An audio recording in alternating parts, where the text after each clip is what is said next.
So why is therapy good? We all carry a certain amount of hurt inside us from childhood. From childhood, and coming out of the womb is painful. We cry. They cut the umbilical cord. And, we all have a natural sense of survival. And then things are put upon us. The problems, the situations we have to solve. You burn your hand on an oven.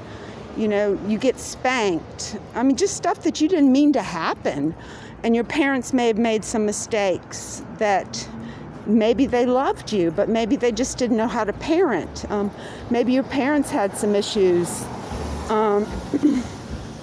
that they didn't verbalize, but you saw it and it was never verbalized. Now, maybe there's some indistinct conversations of adulthood that you didn't understand as a child, but you internalized it.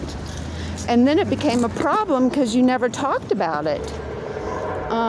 So you really don't have the words, but it just didn't feel right, and you grew up that way, and then you took it with you into adulthood, and you never recognized it. And then all of a sudden in therapy, you're talking about it, and you're really not able to put a finger on it, but all of a sudden, within 2 years, and it takes a while, therapy to uncover all these things that you grew up with in your household or with your friends, patterns.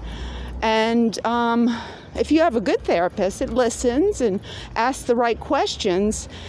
The therapist can't tell you, because if they tell you, you haven't found the answer. You have to find it within yourself, because you have to find the answer. And Socrates would say that, I know nothing.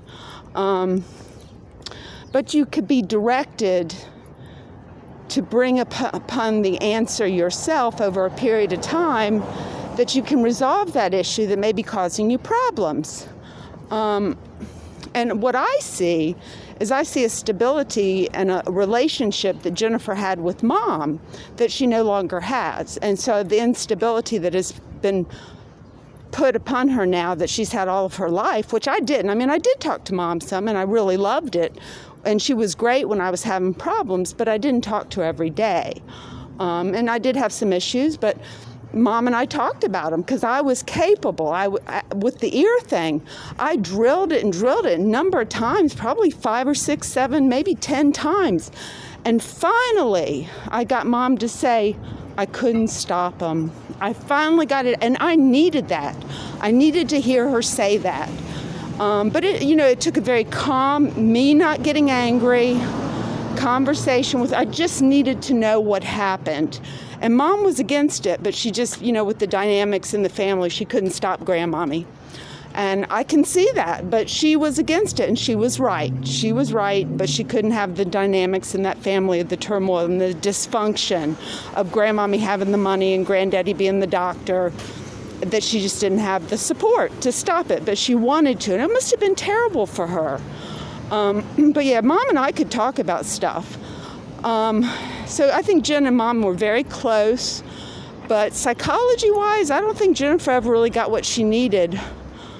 She grew up in a very dysfunctional family, and I don't think John talks a lot, so it wouldn't hurt for her and John maybe to get some therapy, and I really wish she quit taking my kids.